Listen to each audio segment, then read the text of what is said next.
ಅಯ್ಯಪ್ಪ ಯಾತ್ರಾರ್ಥಿಗಳಿಗೆ ಇದೀಗ ಸಿಹಿ ಸುದ್ದಿ ಅಂತಲೇ ಹೇಳ್ಬೋದು. ಯಾಕಂತಂದರೆ ಬೆಂಗಳೂರಿಂದ ಡೈರೆಕ್ಟಾಗಿ ನೀವು KSRTC ಬಸ್ ಮೂಲಕ ಪಂಪ ರೀಚ್ ಆಗ್ಬೋದು.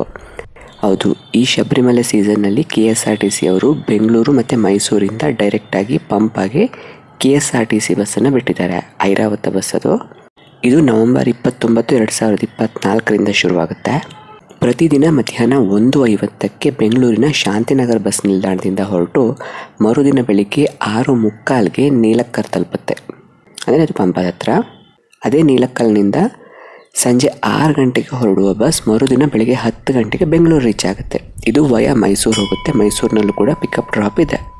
ಸೊ ಅಡಲ್ಟ್ಗೆ ಟ್ಯಾರಿಫು 1750 ರೂಪಾಯಿ ಫಿಕ್ಸ್ ಮಾಡಿದ್ದಾರೆ. ಇದು ಸೀಸನ್ ಬೇಸ್ ಮೇಲೆ ನಡೆಯೋ ಟ್ರಿಪ್ ಆಗಿದೆ ಆಯಿತಾ. KSRTC.in ಅಥವಾ ಅಫಿಷಿಯಲ್ ಟಿಕೆಟ್ ಕೌಂಟ್ರಲ್ಲಿ ನಿಮ್ಮ ಸೀಟ್ನ ಬುಕ್ ಮಾಡ್ಕೋಬೋದು.